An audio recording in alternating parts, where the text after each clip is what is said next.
Christmas Eve at the Plaza Hotel should have been a night of warmth, music, and soft laughter. Instead, the ballroom shimmered with a cruel kind of brightness, the kind that exposes every flaw, every trembling breath, every humiliation. Evelyn Carter stood near the grand velvet staircase, one hand resting gently over her 7-month belly as she waited for her husband, Cole Harrington. She believed he had a surprise planned. She was right, but not the kind she could have imagined. In a sudden hush that swept across the ballroom like a cold wind, Jade Monroe appeared beside Cole, her glittering emerald gown clinging to her like a declaration of power. Cameras flashed. Guests whispered. And then Jade smiled a slow, poisonous smile as she lifted her crystal flute and accidentally tipped the red wine forward. The glass slipped. A dark splash hit Evelyn's pale maternity dress like fresh blood blooming across snow. "Oh dear," Jade cooed, her voice sweet but sharpened to a knife's edge.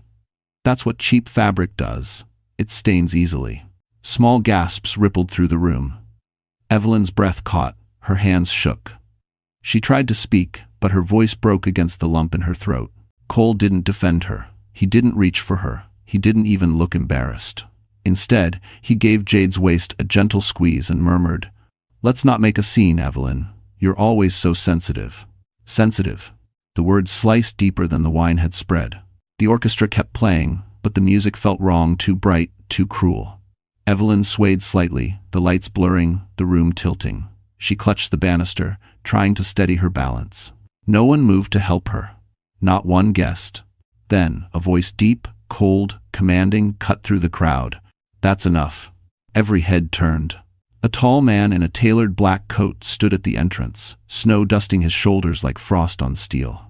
His eyes, gray, sharp, unmistakably furious, were locked on Cole and Jade. Evelyn blinked, confused. She had never seen him before. But he knew exactly who she was. And he had come for one reason, because her suffering was about to end.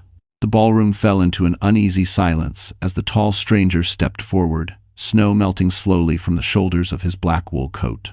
His presence alone shifted the air. People instinctively straightened their backs, unsure who he was, but certain he wasn't someone to ignore. The music faded into a strained whisper as the orchestra hesitated, confused by the sudden tension rippling through the glittering crowd. Evelyn blinked through the blur in her eyes. Something about the stranger's gaze felt strangely familiar, as if he carried a piece of a life she had lost long ago. But she couldn't place it. Her heart thudded weakly against her ribs, her breath shallow from the humiliation and the ache in her abdomen. Cole stepped forward first, puffing himself up like a man eager to reassert control. "Sir, this is a private event," he said sharply, "and whoever you are, you're interrupting something important." The stranger didn't look at him, not even for a second. His cold stare remained fixed on Evelyn, as though evaluating every tremble in her hands and every second she had spent standing alone. Then he finally spoke quietly, but with such authority that the nearest guests stiffened. "Important?" he repeated, his tone almost amused. "To whom?" Cole bristled. "To me. I'm Cole Harrington, deputy director at—" "I know exactly who you are," the stranger cut in. "And what you are." A quiet gasp rippled through the nearby guests. Jade's smirk faded slightly, though she quickly masked it with a scoff. "Look," Jade said, stepping in front of Cole as if shielding her property. "Whoever you think you are, you can't just barge in here and accuse people. This poor girl," she gestured to Evelyn with a casual cruelty, "is making a scene again. She loves attention." Evelyn flinched. Jade said it with such ease, such confidence, as though Evelyn were nothing more than an inconvenience cluttering the room. But the stranger's expression hardened. "Interesting choice of words," he murmured, considering she was the one humiliated, not the one holding the wine glass. Jade's cheeks reddened. "It was an accident." "No," the stranger said softly, "it wasn't."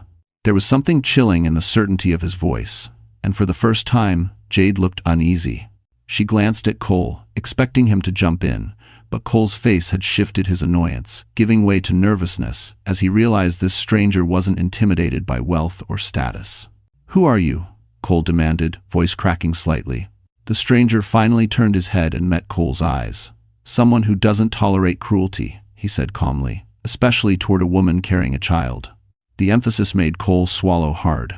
Then the stranger stepped closer to Evelyn, not touching her, but lowering his voice enough that only she could hear him. "You need to sit," he said. "You're shaking." It wasn't a question, it was an observation, a deeply accurate one. Evelyn's knees wobbled as the chandelier lights blurred again.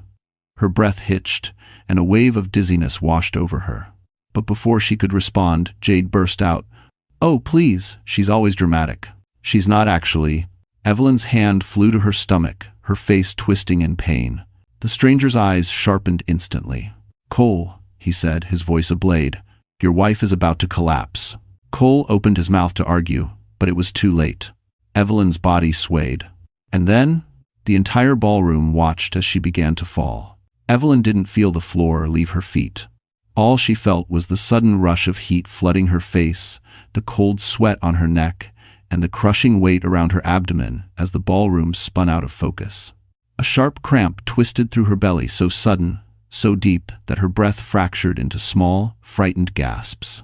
Her fingers slipped from the railing as her vision washed into white noise. Someone screamed. Another voice shouted for help, but the sound felt muffled, distant, as though she were sinking underwater. And then, arms strong, steady, unyielding, caught her before she hit the polished marble. The stranger. He held her as if she weighed nothing, lowering her against his chest with a care that stunned the room into silence. Guests stepped back, making space without being asked, sensing instinctively they were in the presence of someone who was used to commanding it. Evelyn's eyes fluttered open, unfocused. Her voice was barely a whisper. I'm fine. I just need a moment." "You're not fine," the man replied, his tone firm yet gentle. "You're in distress. Stay still." She felt the deep rumble of his voice through his coat. It grounded her more than the floor beneath her ever could. For a brief moment, Evelyn let herself rest her head against him, the pain slowly ebbing into something manageable. Cole rushed forward at last, though his expression held more annoyance than concern. "Evelyn, what now? Are you trying to embarrass me even more tonight?" A murmur of disgust rippled through the nearby guests, subtle but unmistakable. "Step back," the stranger commanded without raising his voice. Cole bristled. "Excuse me? That's my why." "She is a pregnant woman who needs medical attention," the stranger said sharply. "And you clearly aren't providing any." "Brosy." Jade clung to Cole's arm, trying to pull him back, but her eyes darted nervously between the stranger's face and the onlookers' reactions. The tide of public opinion was shifting fast, and she felt it. Evelyn tried to sit up, wincing. "Please, I don't want to cause a scene." The stranger shook his head. "You didn't cause this. Others did." He lifted her carefully, one arm beneath her knees, the other bracing her back. Evelyn gasped softly, both from the sudden movement and the shock that someone, a complete stranger, was handling her with more care than her own husband had in months. People whispered, "Who is he? He's not just anyone. He looks like, but no, that can't be." Cole stepped forward again, frustrated. "Put her down. She's overreacting. She does this all the—" "You will not speak to her again tonight," the stranger said coldly. The authority in his voice froze, Cole mid-step. Then the stranger turned to one of the hotel staff. "Call the medical team. Now." The staff member hurried away, almost tripping in his haste. Evelyn's breathing steadied slightly, though her heart still hammered with fear, pain, and humiliation. But beneath it all was something else: confusion, familiarity, as if she were looking at a face woven from memories she didn't know she had. Who are you?" she whispered. The stranger looked down at her, his expression unreadable. "A friend," he said quietly. "One you haven't met yet." And as the medical team rushed through the doors, the chandeliers trembling slightly from the sudden movement, the stranger held her with unwavering steadiness while the entire ballroom watched with wide, breathless eyes. Then he added, barely audible, "And I've been searching for you for a very long time." The sirens were faint behind the thick glass of the private ambulance, but Evelyn heard them like echoes carried from miles away. She drifted in and out of consciousness, her head leaning against the cool cushion behind her. A paramedic pressed a gentle hand to her shoulder while monitoring her vitals, but it was the stranger sitting beside her, silent, composed, unshaken, who held her attention every time her eyes fluttered open. He didn't touch her, not even once, yet she felt anchored by him, as if his presence alone kept the panic from swallowing her whole. The ambulance stopped at a private hospital on the Upper East Side. Not the usual emergency wing, but a VIP entrance with marble floors and soft lighting meant to calm the nerves of the elite. The orderlies bowed their heads slightly when they saw the stranger. Not out of fear, out of recognition. Evelyn noticed it even in her haze. They knew him. She was rushed into a private suite, clean, warm, quiet, far from the cold glamour of the plaza. Machines hummed softly while doctors examined her. One monitored her blood pressure, while another checked the baby's heartbeat. Strong, steady, reassuring. "Your child is safe," the doctor said at last. "You need rest and hydration." Stress triggered the episode. No signs of early labor. Relief washed over Evelyn so fast her chest trembled. But before she could thank the doctor, he stepped aside and the stranger appeared in the doorway. He had removed his coat, revealing a tailored charcoal suit beneath, the kind only men of extraordinary means wore. His posture was rigid, controlled, but his eyes, those steel-gray eyes, softened the moment they met hers. "You're stable," he said, as though he'd personally willed her body back to safety. "That's all that matters." Evelyn swallowed, unsure how to respond. I still don't know who you are." "You will," he answered quietly. A nurse interrupted by bringing Evelyn warm water. As she drank with trembling hands, the stranger stepped outside, but not far. Through the crack in the door, Evelyn saw him speaking to someone in a low, firm voice. Then she heard it. "Run a full medical file. And get what I asked for." She frowned. What he asked for? The nurse gave her a reassuring smile. "He hasn't left the floor since we brought you in." "He shouldn't have to stay," Evelyn murmured. The nurse paused. Her expression shifted, almost as if she were about to say something important. But then she simply smiled again. Some people don't care about inconvenience when someone matters. Someone matters. The words struck Evelyn oddly. No one, not even Cole, had treated her like she mattered in a long time. When the nurse left, the stranger walked back in, loosening his tie as though preparing for a long night. He studied her carefully, as if piecing together a puzzle he had waited years to solve. "I should call my husband," Evelyn said finally, though her voice wavered. His jaw tightened. "He knows where you are." The hotel staff updated him. "And he didn't come?" she whispered. The stranger didn't answer. "He didn't need to." Evelyn looked down at her hands. "Why? Why were you even at the gala?" "For you," he said simply. Her breath froze. "For me? You don't even know me." His gaze held hers, unwavering. "Evelyn, I do know you." She stared at him, confusion deepening. Then he stepped closer and lowered his voice, each word slow and deliberate. "And tonight, I'll prove it." Cole Harrington finally arrived at the hospital 3 hours after Evelyn had collapsed, not with worry in his eyes but irritation in his step. He walked into the private suite with Jade close behind him, both dressed as if they were returning from a celebration rather than checking on a pregnant wife who had fallen unconscious in front of 300 guests. Evelyn looked up from the hospital bed, her face pale, her eyes heavy. She had hoped, despite everything, for a flicker of concern. A simple, "Are you okay?" A whisper of remorse. Anything. Instead, Cole glanced at the medical equipment, then at the plush suite, and scoffed. "Well, this explains the ambulance bill," he muttered. "You always find the most expensive way to get attention." Jade stifled a laugh behind her manicured fingers. Evelyn's heart throbbed with a different kind of pain. "I didn't choose this room," she whispered. "The doctors brought me here." "Because someone insisted on it," Jade added, her voice sing-song and cruel. "Your new friend." Evelyn stiffened. She didn't know the stranger's name or his connection to her, but she knew he was the only one who had cared enough to stay. He hadn't left the floor at all. Meanwhile, Cole was arriving now, after finishing dinner, likely dessert, and whatever else Jade demanded of him. Cole took a seat, not by Evelyn, but on the lounge chair next to Jade. "You really embarrassed me tonight," he said sharply. "Fainting in the middle of the ballroom? People think you did it for sympathy." Evelyn blinked, stunned. "I nearly fell because of stress, Cole, because you let someone humiliate me." "Here we go again," he snapped, rolling his eyes. "Everything is always my fault. If you can't handle a little teasing, maybe you shouldn't be out in public." In freshen. "If nothing duded, we're samerd, too hot." "A little teasing?" Evelyn's voice cracked. "She poured wine on me." Jade leaned forward, faking innocence. "Oh, come on. It was an accident. I even apologized." You smirked, Evelyn whispered. Jade shrugged, her eyes shimmering with triumph. Cole waved a dismissive hand. Enough. I'm not going to argue. The board of executives were watching. Do you realize how bad that made me look? He spoke as if Evelyn's health, her fear, her humiliation, even her child were inconveniences tarnishing his evening. Evelyn's breath trembled. Our baby was in danger. Cole didn't flinch. Doctors said the baby is fine, so stop milking this. I had important people to talk to. I can't jump every time you have a mood swing. Tears stung Evelyn's eyes. She wasn't emotional, she wasn't overreacting, she was breaking. The door opened quietly, and the stranger stepped inside with a calm, measured stride. He didn't look at Cole or Jade. His eyes went straight to Evelyn, reading her shaken breath, her trembling hands, her barely contained hurt. Cole stood quickly, puffing his chest. You again? I told the nurse, I don't want random strangers. He's not a stranger, Evelyn said softly, surprising even herself.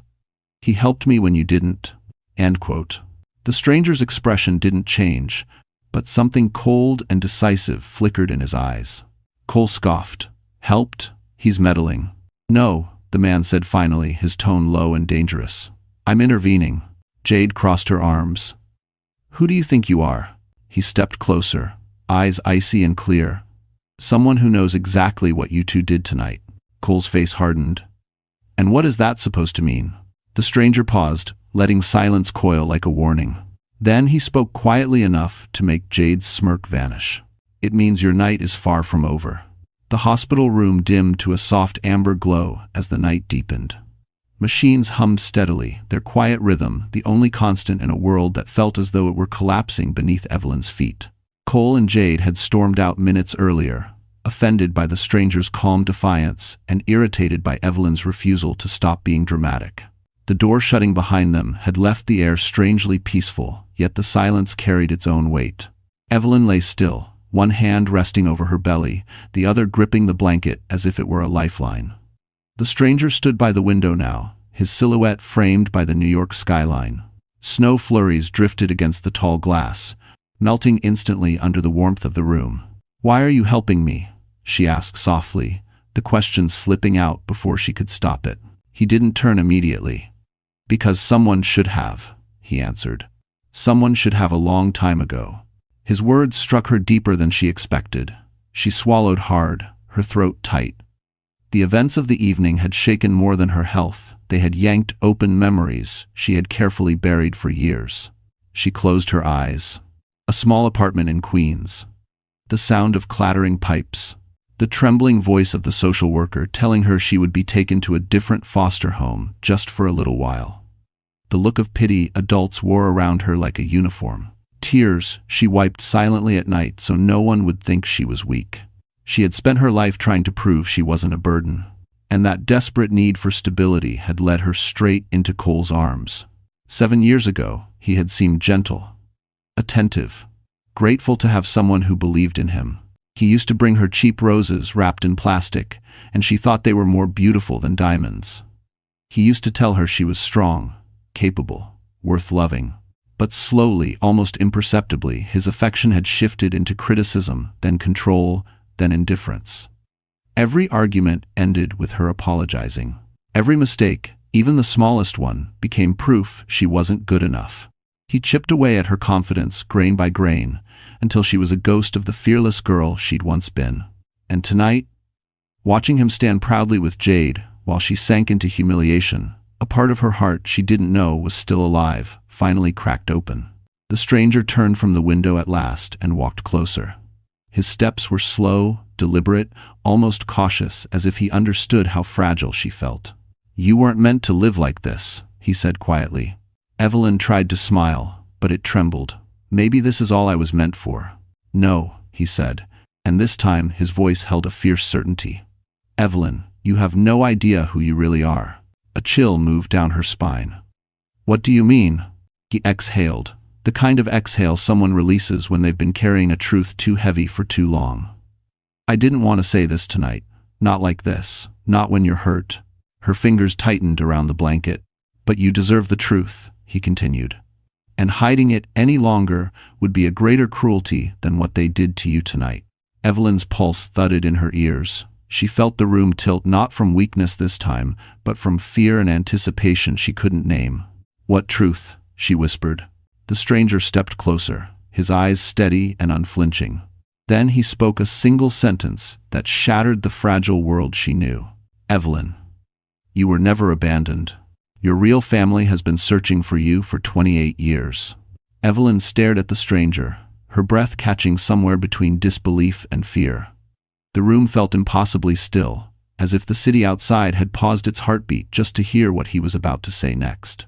Her fingers curled tightly into the blanket, trying to anchor herself in a world that suddenly felt unfamiliar. "What do you mean?" "Searching for me," she whispered. "My file said I was abandoned as an infant. No relatives. No one looking." The stranger's jaw flexed, the faintest sign of anger. Not at her, never at her, but at the circumstances that shaped her life. "That file was wrong," he said. "Tampered with. Hidden. By who?" His silence was enough of an answer. Evelyn swallowed painfully. She had always sensed something off in her records, pages missing, vague notes, social workers who avoided eye contact. But she never expected the truth to be this large, this life-changing. The stranger reached into the inside pocket of his suit. For a moment, Evelyn thought he might reveal an ID, something to finally tell her his name. Instead, he placed a sealed envelope on the bedside table. Her breath hitched. The paper bore a medical lab's insignia. She recognized it, Sterling Medical Research Institute, one of the most expensive genetic labs in the country. "I took a DNA sample the moment you arrived," he said. "Your hair was damp from the snow. It wasn't difficult. Pleasant. Please for you tested me without asking?" His expression softened. "I had to be sure. Before I said anything, before I risked giving you hope you might not be ready for." She looked at the envelope again. Her chest tightened. Hope had never been a gift for her. It had always been a wound, something fragile that life punished her for believing in. "I don't understand," she said. "Why would anyone be looking for me? I'm just—" "You are not just anything," the stranger interrupted firmly. "You were born into one of the most powerful families in the country, and you were taken from them." Her vision blurred. The words were too heavy to digest.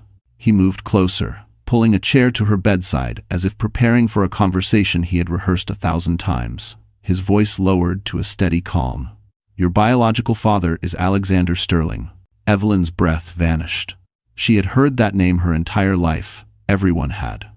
Sterling Global, Sterling Tower, Sterling Foundation. A legacy carved into the skyline of Manhattan. Her mind tried to reject it immediately. It was too much, too surreal. "No," she whispered. "That's impossible." "It's the truth," he said. "You were kidnapped as an infant during a hospital transfer. The nurse on duty disappeared. The file was rewritten. The Sterlings spent years searching, hiring investigators, reopening cold leads. But the trail went cold. Until tonight." Evelyn trembled. "But why now? Why me?" The stranger hesitated for the first time all evening. "Because I recognized you," he said finally. "Your eyes, your smile, the way you carry yourself. I've seen your face every year in the private family archives." "Archives?" she echoed faintly. He exhaled. "Evelyn, I'm not just someone who happened to be there tonight." Her pulse raced, sweat beaded on her palms. He stood slowly, as if revealing a truth that would change everything. "My name is Nathaniel Sterling." The room spun. "And I," he continued, voice steady as steel, "am your older brother." Evelyn's heart cracked open, shock, grief, and something painfully like recognition flooding through her. Nathaniel reached for the envelope, sliding it gently toward her. "This," he said, "is the DNA test confirming it." Her hands trembled as she reached for it. But before she could open it, the door burst open, and Cole stood there, fury blazing in his eyes. Cole's footsteps thundered into the hospital room like a storm. His eyes, red from anger or alcohol, it was impossible to tell, locked onto Nathaniel first, then onto Evelyn clutching the sealed DNA envelope. Fury twisted his features. "What the hell is going on here?" he snapped. "Who is this man, and why is he still near my wife?" Nathaniel didn't blink.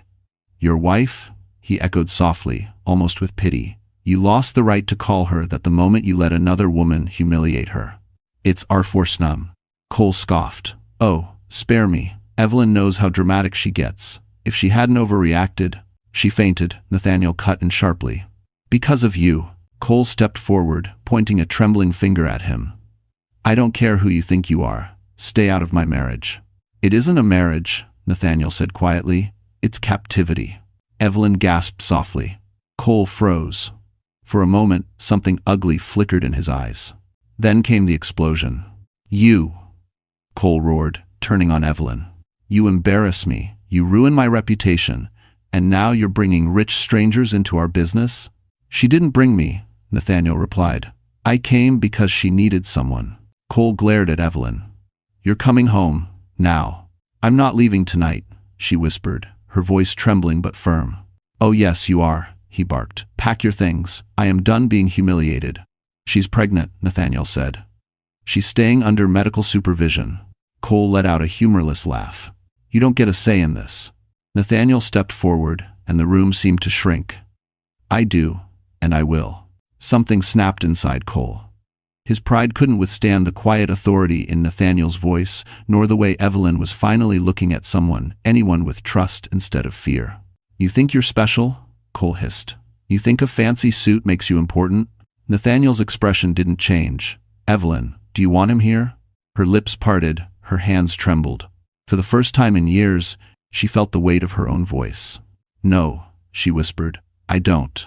Cole went still. She had never said those words to him. Not once. You ungrateful little. Nathaniel stepped between them, a solid wall of calm steel. Watch your next word very carefully. Cole's rage spiraled. You don't get to talk to me like I do, Nathaniel said, and his voice dropped to a terrifying softness. Because she is my family. Cole's laugh cracked. Family? She has no family. She was a nobody when I met her. Nathaniel moved faster than Evelyn could blink. One decisive step, one firm shove, and Cole stumbled backward, not violently, just enough to force distance. You will never speak about her that way again, Nathaniel said. Not after tonight. Not ever. Cole's face twisted into something dark, vindictive. Fine. If she wants to stay here, let her. But when she's discharged, she's not coming back. Our home is mine. She's out. An ocean. Evelyn felt the words like cold shards piercing her ribs. But Nathaniel didn't flinch. She won't need your home, he said. She doesn't need anything from you. The door burst open again as a nurse rushed in. Sir, you need to leave. The patient needs calm. Cole pointed at Evelyn one last time. You'll regret this, both of you. He stormed out, Jade's heels clicking rapidly behind him. The room fell quiet again. Evelyn's breath trembled. Nathaniel, what happens now? He looked at her, something fierce and protective burning in his eyes. Then he said the words that would change her life forever. Now, you're coming home with me. Evelyn had imagined many versions of home. Throughout her life, foster houses with creaky floors, small apartments she rented with minimum wage pay, and later the condo she shared with Cole, where she tried so hard to make every corner warm. None of those places prepared her for the sight that greeted her when Nathaniel's black SUV rolled silently through the iron gates. The Sterling townhouse rose like something out of a different world, a limestone mansion stretching across a corner of the Upper East Side, glowing under winter streetlights. Tall windows, wrought iron balconies, a carved crest above the entryway, an estate that whispered history, legacy, and power. Evelyn stared out the window, her breath catching. This can't be for me. It's for our family, Nathaniel corrected softly. Which means it's yours. Two uniformed staff opened the car doors before the engine even turned off. Good evening, Mr. Sterling, they greeted in unison, then turned respectfully to Evelyn. Welcome home, Miss Carter.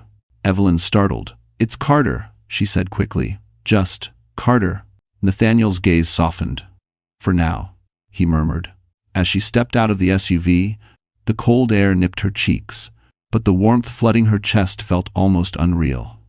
She'd never had a place where people were waiting for her arrival. Never had a door opened because someone recognized her presence as something important.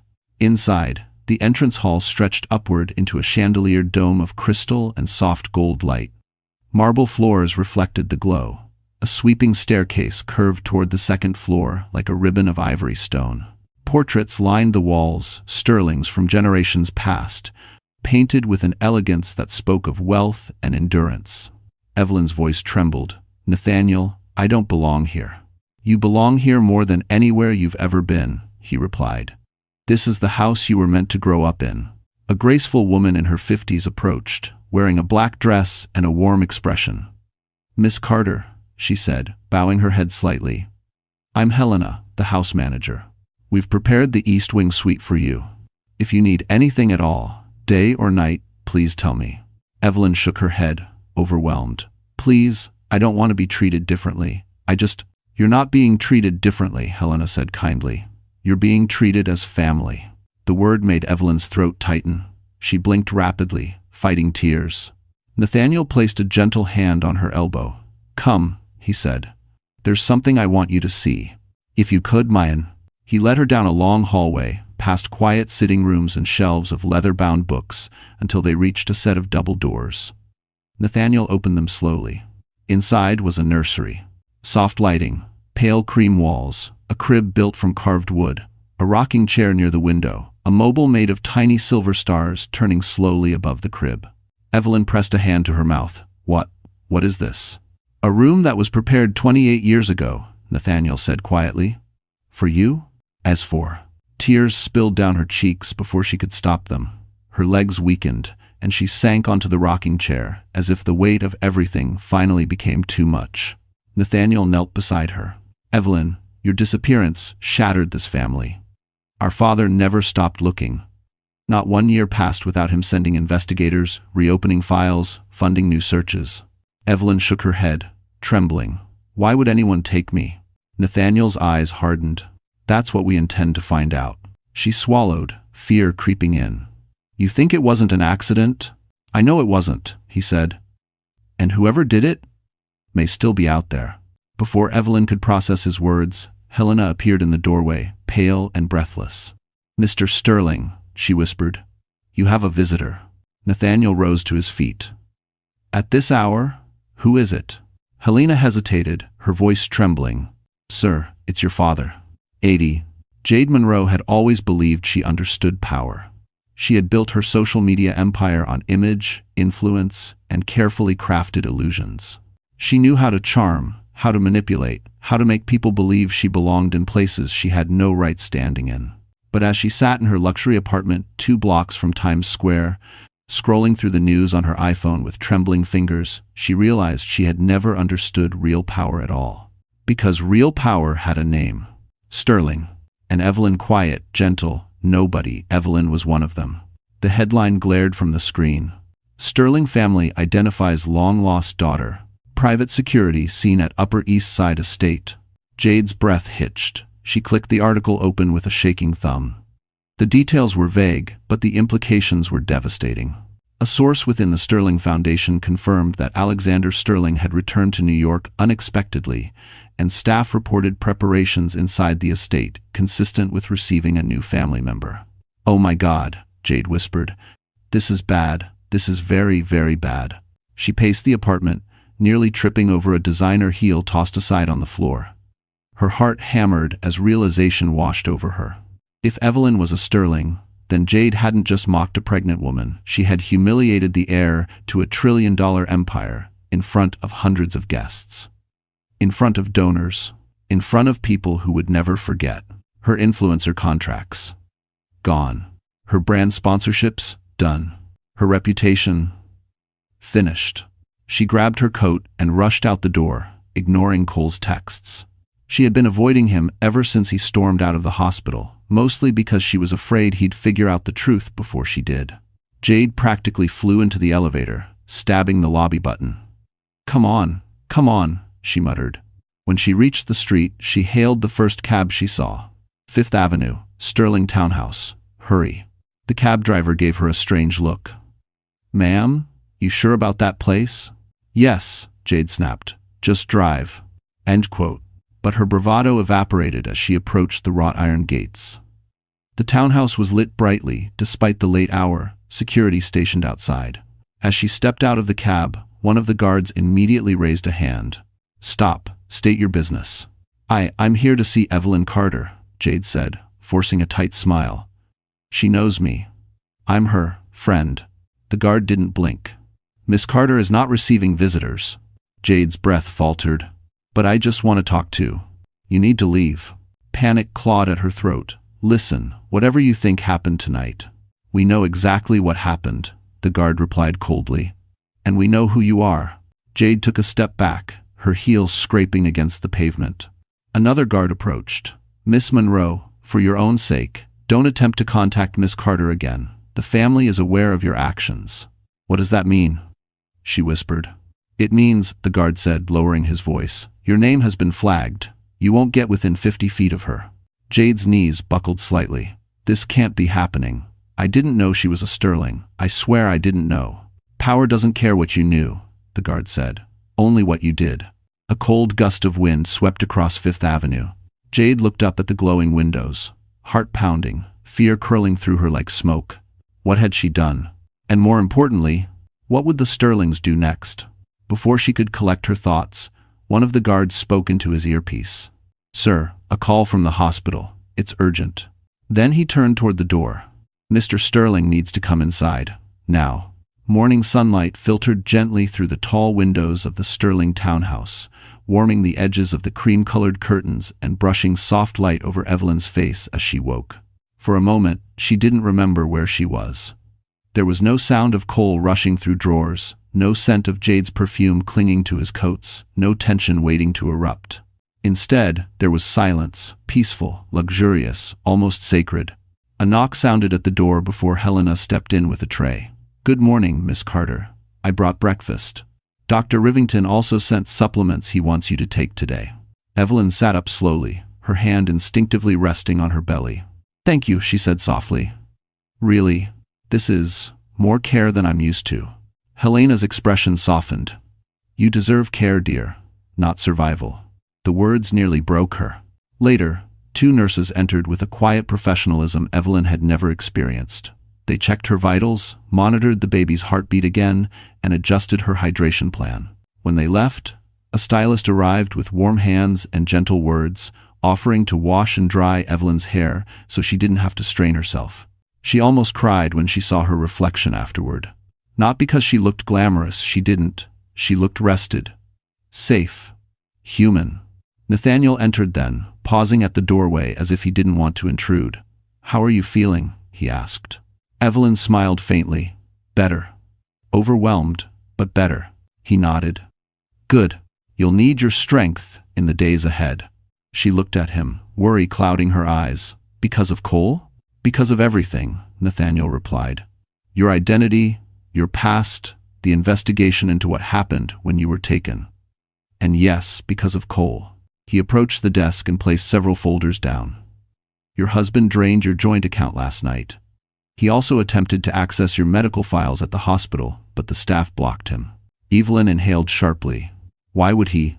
Control, Nathaniel said. Fear, desperation. Men like him don't respond well when the person they underestimated slips out of reach. Evelyn dropped her gaze. I don't want to be afraid anymore. That's why you're here, he said quietly. And that's why we prepare. A moment later, Helena stepped back in. Mr. Sterling, the tailoring team is ready for Miss Carter. Nathaniel gestured toward the hall. Come. Today we rebuild more than just safety. 8. Evelyn followed him into a sunlit room lined with mirrors. Garment bags hung neatly along the walls, soft maternity dresses, coats from designers she only recognized from magazines, comfortable yet elegant clothing curated specifically for her changing body. One of the stylists approached with a polite nod. Miss Carter, we'll fit you for several outfits today. You'll need them. For what? Evelyn asked. Nathaniel met her gaze in the mirror. Your reintroduction to the world, and to the Sterling legacy. Her breath caught. She had never imagined herself as anything more than a quiet woman who worked hard, loved deeply, and endured too much. But now, looking at herself surrounded by people preparing her for a life she never knew she had lost, something inside her shifted. Resolve. Strength. A spark she thought Cole had extinguished. Hours later, dressed in a soft cashmere coat and warm winter boots, Evelyn stepped outside for her first breath of fresh air since the hospital. Nathaniel waited with the car, hands in his pockets against the cold. Ready? He asked. No, she admitted, but I want to be. The SUV pulled away from the curb, Manhattan unfolding before them. Where are we going? Evelyn asked quietly. Nathaniel glanced at her. To meet the man whose life shattered when you disappeared. Her heart stopped. Evelyn, he said gently, we're going to meet our father. The car turned onto Fifth Avenue as Evelyn's pulse thundered, and the Sterling Tower came into view, its doors already open, as if waiting for her. The moment Evelyn stepped into Sterling Tower, she felt something shift inside her. The building itself radiated authority, sleek marble floors, glass elevators reflecting the Manhattan skyline, and a constant hum of purposeful movement. People in tailored suits passed by with quiet efficiency, each one casting curious glances toward her. Not hostile, not judgmental, just knowing, as if they already understood who she was, even though she was still learning. Nathaniel guided her through the private executive entrance. Security nodded in respect. Keycards clicked. Doors opened automatically. Is it always like this? She whispered. For Sterling's, he replied. Yes. Ex Forges. They entered a conference suite where two attorneys in dark suits stood waiting. One of them, a composed woman with silver-streaked hair, stepped forward. Miss Carter, she greeted. I'm Elizabeth Warren, head legal counsel for the family. We've begun drafting protective measures. Evelyn blinked. Protective? Elizabeth nodded. Your husband's actions yesterday triggered several legal red flags.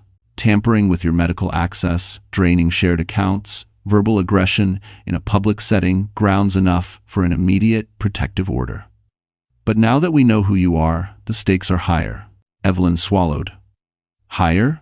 Nathaniel took a seat beside her. Cole didn't just mistreat his wife. He mistreated a sterling heir, and the law doesn't look kindly on anyone who endangers family assets. Assets? Evelyn repeated softly. You, Nathaniel said gently, you are the asset. I candor. Elizabeth set a folder in front of Evelyn. Your inheritance ties, your legal status, your rights as a mother, they all must be secured immediately. We've prepared emergency motions. I don't want revenge, Evelyn murmured. I just want safety. And that, Nathaniel said, is what this is. As she signed the first document, her hand shook. Not from fear of Cole, though that fear still lived somewhere deep, but from the magnitude of what she was stepping into. For the first time, her name carried weight. Her decisions mattered. Her signature could change the course of her life. Cole will be served by tomorrow morning, Elizabeth continued. He'll be legally prohibited from approaching you. And financially, Nathaniel asked, his tone turning lethal. We're freezing all joint accounts. His access is revoked. Evelyn felt a flutter of guilt. He'll panic. He already is, Nathaniel replied. He just doesn't know how bad it's about to get. It's Mina's story. The attorneys began outlining the next steps, custody protections, asset separation, the possibility of annulment, once lineage confirmation was complete. Evelyn listened, absorbing every word even as a part of her mind drifted back through the years. All the times she apologized to Cole.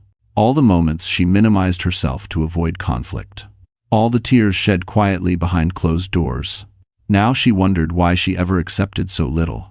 Suddenly, the door opened, and a young assistant hurried in, breathless. Mr. Sterling, urgent update. Nathaniel's expression darkened. Speak. It's Cole Harrington, the assistant said, nerves tightening his voice. He showed up at the hospital demanding Evelyn's discharge papers. When they refused, he yelled that he was coming here. Evelyn's chest constricted. He's coming to Sterling Tower? The assistant nodded. Yes, and he's angry. Nathaniel's voice turned ice cold. Security will handle him. Elizabeth placed a steadying hand on Evelyn's arm. He cannot reach you. He will not reach you. But before Evelyn could breathe a sigh of relief, the intercom crackled sharply. Mr. Sterling, the security chief said, voice urgent. We have a situation in the lobby. Nathaniel stood instantly. What situation? There was a pause, brief, trembling. Sir, Cole Harrington forced his way into the building. Evelyn's heart stopped. And he's demanding to see your sister. He says he won't leave without her. Chaos had a way of traveling through a building like electricity, and Sterling Tower, usually a fortress of calm precision, was no exception. Evelyn could feel the shift even before the door opened. A murmur of raised voices drifted from the hallway, overlapping with the tense crackle of security radios. Nathaniel stood, calm but radiating danger. "Stay here," he instructed Evelyn. "Whatever happens, you do not leave this room." Her breath trembled. "Nathaniel, don't let him hurt anyone." "He won't," Nathaniel said. "He's done enough damage for a lifetime." Elizabeth straightened her suit jacket and stepped toward the door. "Security will escort him out." But before she could open it, the handle jerked violently. The door burst inward. Cole stood there disheveled, wild-eyed, sweating from exertion or panic. His tie hung loose, his hair was a mess, and his chest rose and fell with furious breaths. Evelyn instinctively pressed a hand to her belly. "Evelyn?" Cole said, pointing at her as if she were the one who owed him an explanation. "What the hell is going on? Why are there lawyers involved? Why are my accounts frozen?" Nathaniel stepped between them like a steel barrier. "Because you no longer have access to anything connected to her." Cole shoved him an idiotic, reckless move. Nathaniel didn't budge. "You think you can take my wife?" Cole snapped. "You think you can take my money? My life?" "You destroyed your own life," Nathaniel said evenly. Cole's eyes darted to the papers on the table, legal notices, protective orders, financial freezes. His face twisted with panic. No, she wouldn't do this. Evelyn wouldn't betray me like this." Evelyn's voice shook. "I didn't betray you. You betrayed me over and over. Mistress."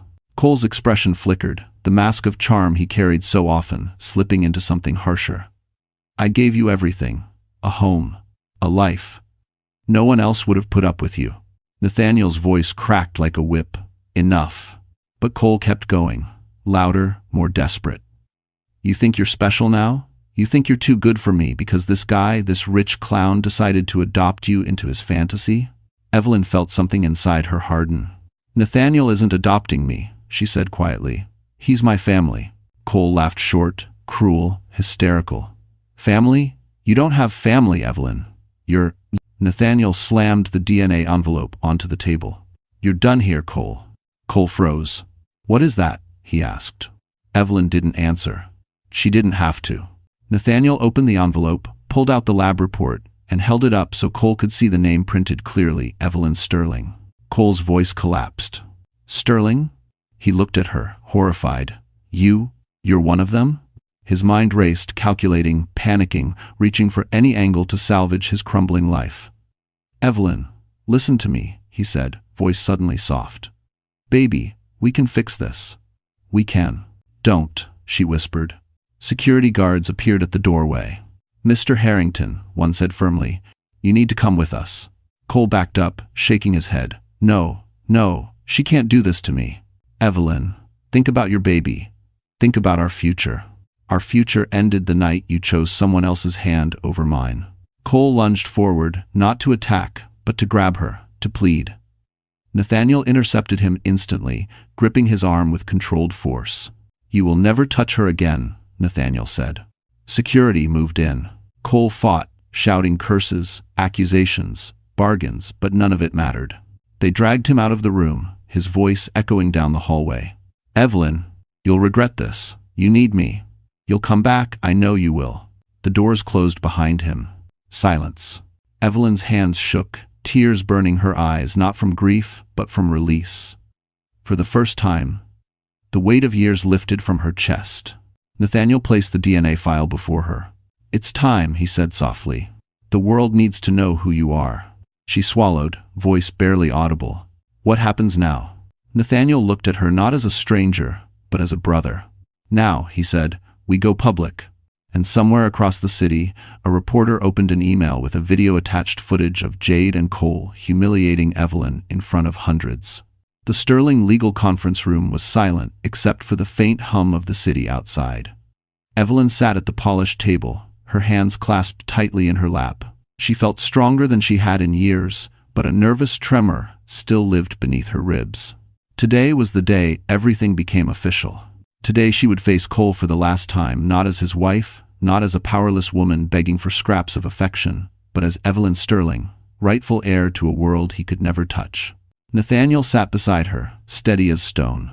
Two attorneys waited with documents arranged in precise stacks. Security stood by the door, expressionless but alert. Then the door opened. Cole Harrington walked in, escorted by 2 guards. His face was pale, his eyes bloodshot, and his suit disheveled as if he had dressed in a panic. When he saw Evelyn, he froze, and for a moment she saw the man he used to be, the one she once believed loved her. But that illusion dissolved quickly, replaced by bitterness and panic. He took a hesitant step forward.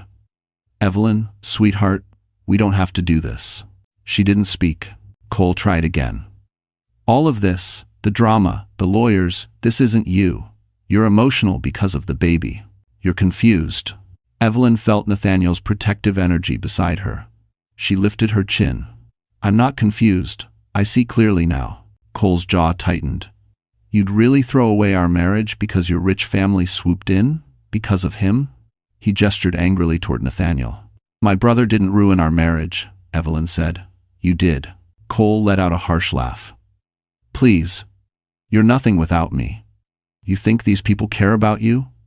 They're using you. You're not one of them. They're feeding you some fantasy so they can control you." Nathaniel's voice cut through the air. "If anyone controlled her, it was you. And that ends today." Cole slammed his hand on the table. "Shut up, this is between me and my wife." Elizabeth, the attorney, slid a document toward him. "This is a restraining order, Mr. Harrington." "And this," she slid another, "is the petition for divorce." Cole stared at the papers as if they were poison. "No, no, no, no. Evelyn, don't do this. Think about everything we built together." "What we built," Evelyn whispered. "I built us. I worked. I sacrificed. And you took advantage of every part of me." She reached for the pen. Her hand shook, but her decision did not. "Evelyn," Cole said desperately, "don't sign that. I made mistakes, but you can't." "You cheated on me," she said softly, her voice breaking but her resolve sharp as glass. "You belittled me. You abandoned me while I carried our child. There's nothing left to save." Before Cole could speak again, she signed her name. Evelyn Sterling. Cole's face drained of color. "No, no, you can't leave me. I need you. I need." "It's over," she said. "Accept it." Security stepped forward. "No," Cole shouted, lunging toward her. Nathaniel intercepted him instantly, gripping his arm with an iron strength that made Cole wince. "Touch her again," Nathaniel warned, "and you'll deal with more than security." "To this man." "And to there Ascode." Cole struggled, but there was no authority left in him, only desperation. "Evelyn, please. I'll change. I'll do anything. Just don't take my life away." "You took your own life apart," she answered. Security escorted him toward the door. His voice cracked, raw and frantic. "You'll regret this, I swear." The doors shut behind him. Silence fell. Evelyn exhaled shakily. "Is it really over?" Nathaniel placed a reassuring hand on her shoulder. "It's the end of him," he said. "But for you, this is only the beginning."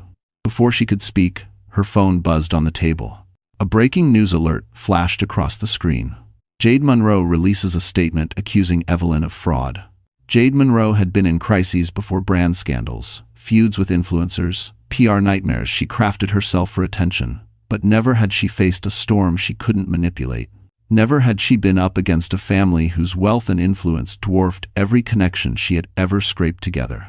And this time, she had no idea how deep the Sterling's reach truly went. Her statement hit the internet like a lit match dropped in gasoline. "Evelyn Carter has been pretending to be someone she's not. I believe she is manipulating the Sterling family for money." For a few short minutes, Jade thought she had regained control. Comments poured in. Some supported her. Some mocked her. But Jade had always known how to spin a narrative, and she thought she could again. Until the second headline appeared, and the third, and the 100th. Sterling family responds to allegations. Nathaniel Sterling releases verified DNA documents. Cole, Harrington, and Jade Monroe under investigation. Jade froze in the middle of her living room, the glow of her giant flat-screen TV washing her pale as the news erupted. "What?" she whispered. She grabbed the remote, switching channels. Every network, every anchor, every reporter, they were all talking about her. And not in the way she was used to. Jade Monroe, social media personality, is facing scrutiny after multiple witnesses confirm her involvement in the public humiliation of Evelyn Carter, now revealed to be Evelyn Sterling, daughter of billionaire Alexander Sterling. A knock at her door startled her. She rushed over, hoping it was Cole someone, anyone who could help her make sense of this nightmare. But when she opened it, 2 federal agents stood on the other side. "Jade Monroe?" one asked. Her throat closed. "Yes, we're with the Internal Revenue Service. We have questions regarding financial inconsistencies tied to your influencer contracts." What?" she stammered. The agent opened a folder. "Several of your income reports appear falsified. Multiple sponsors have claimed fraud. You'll need to come with us for questioning." "No," Jade whispered, backing away. "This is a mistake. I didn't do anything wrong." "Ma'am," the agent said firmly, "failure to comply will result in immediate detainment." Jade's mind raced. She looked around the apartment, the designer bags, the luxury furniture, the perfectly curated life she had built out of smoke and mirrors. This couldn't be happening. Not to her. Not to Jade Monroe. She grabbed her purse, trembling. "Fine, I'll come. Just let me grab my phone." She darted to her bedroom, closing the door long enough to check her notifications. A new video was trending. She clicked. Footage from the Plaza Hotel. The Christmas Eve gala. Clear as day. Jade smirking. Jade tipping wine onto Evelyn's dress. Jade calling her cheap. Cole laughing beside her. And the caption, "The real Jade Monroe." Millions of views. Growing by the second. "No," Jade breathed. "No, no, no." A shout came from behind the door. "Miss Monroe, we need to leave now." Jade swiped tears from her face, grabbed her coat, and followed them out, her entire world collapsing around her with every step. As she stepped into the hallway, flashes exploded, paparazzi blocking every exit, cameras firing questions like bullets. She shielded her face, trembling. But one question cut louder than the others. "Jade, is it true the Sterling family is filing charges against you?" She froze. "Charges?" she whispered. The agents exchanged a glance. "We'll discuss everything at the office," one said. But Jade barely heard him, because right then, her phone buzzed a notification from an unknown number. She opened it. One message. "You should not have touched my sister." The sender's name made her blood run cold. Nathaniel Sterling. Her knees buckled as the agents guided her into a black sedan. And across town, Evelyn Sterling was preparing for a confrontation far more dangerous than Jade could ever imagine. Cole Harrington had always believed 2 things about himself: that he was smart and that he was untouchable. But as he sat in the dim corner of a downtown bar, nursing a drink he couldn't afford anymore, he felt both illusions crumble like dust. The bartender ignored him. The patrons avoided him. His phone vibrated endlessly with missed calls from Jade, from his boss, from numbers he didn't recognize. The entire city suddenly felt hostile, as if Manhattan itself had turned its face away. Cole slammed the glass onto the counter, breath shaking. "This is all her fault," he muttered. "Evelyn did this. She set me up. She's not who I thought she was." He told himself he believed that. He needed to believe it. But the pit in his stomach whispered the truth. He had no idea who Evelyn really was, and now everyone else did. He scrolled through social media. Every headline hit him like a punch. Sterling heiress revealed. Evelyn Sterling files for divorce. Formal complaints against Cole Harrington under review. He dropped the phone, chest tightening. How did everything fall apart so fast?" he whispered. As if summoned by his despair, the TV above the bar flickered to a breaking news segment. A polished anchor spoke. "In a surprising move, Sterling Global has acquired Harrington and Weber Properties. The acquisition includes a complete restructuring of executive staff, most notably the removal of Deputy Director Cole Harrington." Cole froze. "What?" he breathed. "No, that can't no." But the anchor continued. "Sources confirm that Nathaniel Sterling will oversee the transition personally." Cole Harrington was escorted from the building earlier today after attempting unauthorized access to restricted files.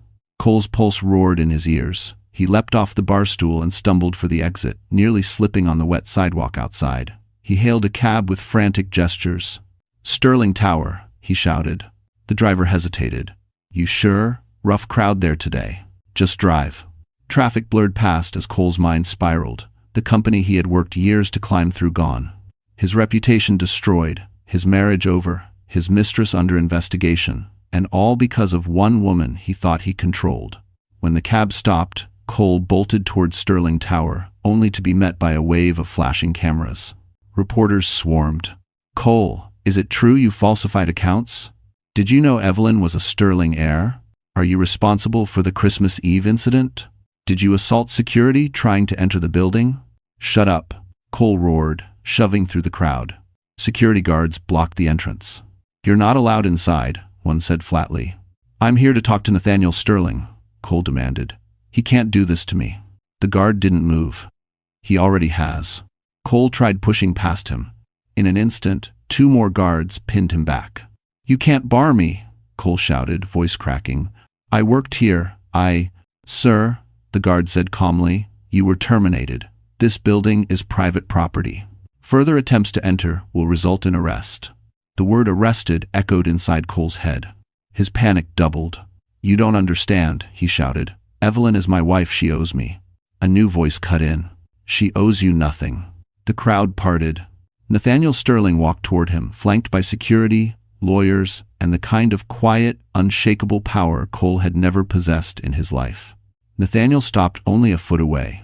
Cold, controlled, deadly calm. "You ruined your own life," Nathaniel said, "but you made one mistake bigger than all the others." Cole trembled. "What mistake?" Nathaniel leaned in. "You underestimated her." The guards released Cole just long enough for him to stagger backward, stunned. But Nathaniel wasn't finished. "As of today," he continued, "the Sterling family is pursuing legal action. Financial misconduct, emotional endangerment, coercion. You'll be hearing from our attorneys." Down. Cole's world darkened around the edges. "No," he whispered. "Nathaniel, please." Nathaniel turned away. The guards moved forward. Cole collapsed to his knees. The flashing cameras captured everything. And somewhere high above, in the top floor of Sterling Tower, Evelyn watched the broadcast live, her hand trembling over her belly, as an unexpected figure appeared in the doorway behind her. Evelyn stood frozen as the figure in the doorway stepped into the soft light of the executive suite. For a second, the world narrowed to nothing but the sound of her own heartbeat and the steady hum of the city below the window. The man who entered was older than Nathaniel, silver hair swept neatly, posture regal even beneath the weight of years. His presence filled the room without effort. His eyes, deep, storm gray like Nathaniel's, softened the moment they landed on her. Alexander Sterling. Her father. Evelyn's breath caught painfully. She had imagined this moment, but never expected it to feel so overwhelming, so terrifying, so strangely familiar. Nathaniel followed him inside, quieter than usual, as if even he knew this moment belonged to them alone. Alexander's voice trembled. "Evelyn?" Her name and his voice made her knees weaken. She swallowed hard. I don't know what to say." "Then let me speak," he said softly. He took a slow step forward. "For 28 years, I've lived with the guilt of losing you. 28 years of searching, of hoping, of refusing to let the world forget your name." His voice cracked. "And now you're here." Evelyn blinked quickly, tears blurring her vision. "I didn't know anyone was looking for me." Alexander's face twisted with pain. "You should never have suffered the life you did. You should never have been alone." Her lips trembled. "I survived." "You did more than survive," he whispered. "You became extraordinary." Nathaniel placed a gentle hand on her shoulder, steadying her as her emotions surged. But before Evelyn could speak, a sudden, sharp pain shot through her abdomen. She gasped, grabbing the edge of the table. Nathaniel's expression sharpened. "Evelyn? What's wrong?" "I don't know," she breathed, panic rising. "It hurts more than before." Alexander stepped forward instantly. "Is it the baby?" The pain intensified, radiating across her spine. Her fingers curled into fists. "Something's wrong." Nathaniel was already on the phone. "Get a medical team to the executive suite. Now." Evelyn's breath shortened, her heart pounding in terror. "Nathaniel, Dad, I'm scared." Alexander wrapped an arm around her trembling shoulders. "You're safe. I'm right here." The door swung open as Sterling medical personnel rushed in, 3 doctors, 2 nurses, and emergency equipment. They moved around her swiftly, with calm, practiced urgency. "Contractions are close," one doctor said. "She's going into active labor." "Here?" Evelyn gasped. "I can't." "You can," Alexander said firmly, gripping her hand. "You're strong." They moved her onto a medical stretcher and strapped her gently but securely. Pain rippled through her again, sharper this time, stealing her breath. "Elevator's ready," a nurse said. Nathaniel followed alongside, his jaw clenched. "We're taking her to the medical wing. Full neonatal support is in place." End quote. Evelyn cried out as another contraction hit. She squeezed Alexander's hand, tears streaming. "Dad." He bent down, kisses trembling against her forehead. "I'm here, Evelyn. I'm not losing you again." The medical team rushed her through the private corridors, down a secured elevator, and into the state-of-the-art Sterling Medical Suite. Machines beeped, lights flashed. People moved with precision. Evelyn's vision blurred as the pain consumed her. "Baby's heart rate rising," a nurse called. "She's dilating fast," another warned. "We need to move now." Evelyn clung to their voices, to her father's steady presence, to Nathaniel's hand gripping her shoulder. "I'm scared," she whimpered. "You're not alone," Alexander whispered. "This time, you're not alone." Hours blurred into minutes. Minutes blurred into seconds. And then, a cry pierced the air. A small, fierce, beautiful cry. Evelyn sobbed with relief as the doctor lifted her newborn son. "He's perfect," the doctor said softly. Alexander's shoulders sagged with gratitude. Nathaniel exhaled a breath he'd been holding for years. But before Evelyn could hold her child, a nurse rushed in, face pale. "Mr. Sterling," she said urgently. "We have a problem." Nathaniel stiffened. "What problem?" The nurse swallowed hard. "Cole Harrington just checked into the hospital under a false identity. It's Priest." The moment Evelyn held her newborn son, the pain, chaos, and fear dissolved into something pure and overwhelming. The tiny weight in her arms felt like a promise, one written long before she understood her place in the world. Her son's soft cries quieted as his cheek rested against her chest, and Evelyn exhaled, tears spilling down her cheeks. Alexander sat beside her bed, reverent and shaken, as if witnessing a miracle he had once believed impossible. Nathaniel stood behind him, arms crossed, trying to appear composed, yet there was a tremor of relief in his posture he couldn't hide. "He's perfect," Alexander whispered. "Just like his mother." Evelyn looked up, voice trembling. "Thank you for being here." Her father shook his head gently. "This time, I would die before leaving you." The room filled with warmth, nurses stepping lightly as they monitored her vitals and the child's. But beneath the peaceful glow, tension lingered because of the nurse's warning. Cole was somewhere in the building. Nathaniel stepped to the corner of the room, lowering his voice as he spoke into his phone. "Increased security. Full lockdown of the maternity wing. No one enters without Sterling clearance." His tone was ice. Evelyn looked over, her body tense. "Nathaniel, he won't hurt the baby, will he?" Nathaniel turned, softening only for her. "No, he won't get near either of you. I promise." Hours passed quietly. Evelyn drifted in and out of sleep, her baby resting in a clear bassinet beside the bed. Alexander never left her side, occasionally brushing her hair back gently, trying to make up for years he could never replace. When evening fell, the skyline outside shimmered gold and violet. A nurse brought in a warm meal, and Evelyn finally felt calm enough to speak. "Dad," she said softly. "What happens now?" Alexander inhaled slowly, as though weighing decades of responsibility. "Now you begin a life that was always meant for you. A life with protection, stability, and love." He paused, eyes on the baby. "Your son will grow up with everything you were denied." Evelyn blinked back tears. "But what about Cole?" "He won't let go. He'll keep coming." Nathaniel stepped forward, placing a reassuring hand on her bed rail. "That's why we're going public. The world needs to know you are a Sterling. With the announcement, no one will dare lay a hand on you." She hesitated. "Will it be safe?" "It will be safer than living in the shadows," he said. Alexander nodded. "Tomorrow morning, the Sterling Foundation will hold a press conference. I will introduce you officially." The words struck Evelyn's heart with both weight and awe. "Introduce me," she whispered. "You will stand before the world as Evelyn Sterling," her father affirmed. "Not the abandoned child, not the mistreated wife, my daughter. Heir to a legacy." Evelyn pressed a hand to her heart. "I never thought I'd have a family." Nathaniel smiled faintly. "You have one now. And we're not going anywhere." Before she could respond, the security panel outside her room beeped sharply. Everyone turned. A guard rushed in, breathless. Mr. Sterling's security caught someone attempting to access the maternity ward. Cole? Nathaniel asked instantly. The guard shook his head. No, sir. Someone else. Alexander stood. Who?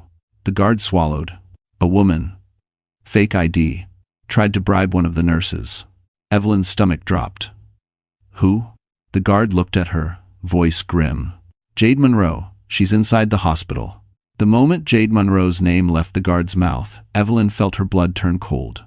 She instinctively tightened her grip around her newborn's blanket, as if shielding him from a danger he couldn't understand. Alexander stepped closer to her bed, protective instincts hardening the lines of his face. Nathaniel, meanwhile, looked as though he could command an army with a single breath. She came here, Evelyn whispered. Why? To finish what she started, Nathaniel said grimly. Jade never accepts consequences. She thinks she can outmaneuver the world if she just spins fast enough. Alexander touched Evelyn's hand. You're safe. We'll handle this. Think, end quote. But Evelyn shook her head, surprising even herself. No. I'm done letting other people fight my battles. If she's here, if she wants to face me, then I'll face her. Nathaniel's expression softened with a mix of pride and concern. You don't owe her anything. I know, Evelyn said, but I owe myself closure. Nathaniel signaled the guard. Where is she now? Detained in the west corridor. Security is holding her in a consultation room. Alexander straightened. Escort us. End quote. Evelyn carefully handed her son to a nurse, pressing a gentle kiss onto his forehead before rising. Her legs were still weak, but her resolve held her upright. The hallway outside buzzed with controlled activity, guards positioned at every corner, nurses moving quickly, whispers spreading like thin smoke. When they reached the consultation room, 2 guards stepped aside. Inside, Jade sat at a metal table, hands cuffed, mascara streaked down her cheeks. The glamorous influencer was gone. In her place sat a trembling woman, stripped of her armor, reduced to what she had always been, cruelty without power. Her eyes widened when she saw Evelyn. You shouldn't be walking after giving birth, Jade blurted, tone sharp with disbelief. What are you doing here? Finishing this, Evelyn said quietly. Jade's mouth twisted. I didn't come here to hurt you. Then why sneak in with fake ID? Nathaniel asked, stepping forward like a shadow. Why bribe a nurse? Why violate federal security laws? Jade looked away. I panicked. Everything is falling apart. The agents, the videos, the press, my managers dropped me. Everyone hates me. That's not my fault, Evelyn said. You did that. Jade's voice cracked. I just needed one last chance. To explain, to fix my image. Nathaniel scoffed softly. You didn't come to apologize. You came to manipulate her again. Jade slammed her cuffed hands on the table. I wanted her to tell the media I'm not a monster. If she just said she forgave me, everything would calm down. Evelyn stared at her. You humiliated me while I was carrying a child. You tried to break me. Why do you think you're entitled to forgiveness? Jade's breathing quickened. Because, without my reputation, I'm nothing. I'll lose everything. You destroyed yourself, Evelyn said softly. Not me, not the Sterlings, you. Alexander stepped forward, voice firm yet calm. Miss Monroe, you didn't just harm my daughter. You endangered her pregnancy, contributed to an assault, and attempted unlawful entry into a restricted medical wing. Jade's face drained. Are you pressing charges? Yes, Alexander said simply. Every single one available. Jade shook violently. Please, Evelyn, please help me. Evelyn met her tear-filled eyes. For a moment, she searched for even a shred of remorse. She found none. I hope, Evelyn said quietly, you learned something from this. Nathaniel nodded to security. Take her. Jade screamed as the guards escorted her out, her pleas echoing down the hall. When silence finally returned, Evelyn exhaled shakily. It's over, she whispered. Nathaniel rested a hand on her shoulder. Not quite. There's one last person who thinks he still has a claim on you. Evelyn's pulse quickened. Cole? The guard's radio crackled to life. Mr. Sterling, we found him. Thanks for watching. Nathaniel stiffened. Where? The radio hissed. He's on his way to the press conference. The Sterling Foundation press conference was held in the grand ballroom of the Metropolitan Pavilion, a venue chosen for its sweeping chandeliers and marble floors, fitting for the moment the world would finally learn the truth. Journalists filled the room, flashes popping like stars, murmurs rising with every passing minute. Evelyn stood behind the velvet curtain, dressed in an elegant cream suit tailored that morning, her posture straight despite the exhaustion still tugging at her limbs. Her newborn slept peacefully in Nathaniel's arms nearby, unaware of the world waiting outside to know his name. Alexander stood beside her, steady, proud, the protective presence she had longed for her entire life. "You don't have to speak," Alexander told her softly. "I can handle this." Evelyn shook her head gently. "No, I want to. For once, I want my own voice to end the story." Nathaniel smiled. "Then let's give them a story they'll never forget." A coordinator signaled. It was time. The Sterlings stepped onto the stage, and the room erupted in camera flashes. Alexander took the podium first. "Thank you all for coming," he began, his voice deep, commanding decades of respect. "Tonight, I reveal something long kept from the world and painfully kept from my own family. If it T7. He paused, eyes softening as he looked at Evelyn. "My daughter, Evelyn Sterling, was taken from me as an infant. For 28 years, I searched for her. Tonight, I stand before you whole again." Gasps rippled across the audience. Evelyn stepped forward, her breath trembling but voice steady. "I lived most of my life believing I was unwanted, that my existence was something the world forgot. But now I know the truth. My family never stopped searching." End quote. Her eyes glistened as she continued. "This isn't a story about tragedy. It's a story about survival. About learning that even when people try to destroy you, strength can grow from the pieces they break." Reporters scribbled furiously, cameras fixated on her. "And to anyone watching this," Evelyn said softly, "know that no one has the right to define your worth. No betrayal, no cruelty gets to decide who you are." The room fell silent, mesmerized. But suddenly, a commotion erupted at the back. Shouts, security converging, cameras swinging. Cole Harrington burst through the crowd, disheveled and desperate, his voice cracking with rage. "Evelyn, stop this, you can't erase me." Gasps spread across the ballroom. Evelyn stood frozen for a heartbeat, then straightened. For the first time, she looked at Cole not with fear, not with longing, but with clarity. "Cole," she said, her voice carrying across the room, "you already erased yourself." Security moved in, but Cole pushed forward. "You owe me. I made you who you are." Alexander stepped in front of his daughter, his presence towering. "She owes you nothing." Cole's expression twisted. "You can't." Nathaniel cut him off sharply. "This press conference is being broadcast worldwide. Every word you say right now will define your future." Cole faltered. Nathaniel gestured subtly to security. "Remove him." 2 guards grabbed Cole's arms. He struggled, shouting until his voice cracked. "You'll regret this, all of you." No one listened. The doors slammed behind him. Silence reclaimed the room. Evelyn inhaled slowly, letting the last piece of her past fall away. She stepped back to the microphone. "My story doesn't end in fear," she said softly. "It ends in freedom." The audience rose to their feet. Applause, thunderous, powerful, a wave of affirmation that wrapped around her like light. Nathaniel placed her newborn in her arms. Alexander kissed her forehead, and Evelyn looked out at the sea of cameras, finally unbroken. "This," she whispered, "is the life my son will grow up knowing. A life of dignity, a life of truth." The applause swelled again. The stage lights glowed warm against her skin, and the chapter closed. Not with pain, but with triumph. Evelyn Sterling's story had finally received its rightful ending. So that's it. Our story comes to a close. And if you're still here with me right now, listening until the final words, then something in this journey must have touched your heart in a quiet, personal way. Maybe it reminded you of your own strength. Maybe it reminded you of everything you've survived.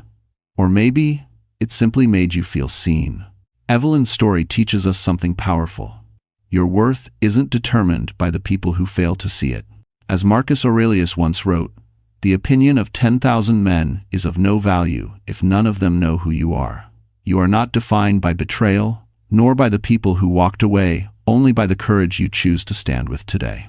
And healing, real healing, often begins when we finally decide to protect our peace, when we stop explaining ourselves to those committed to misunderstanding us, when we rise, quietly but firmly, into the life we deserve.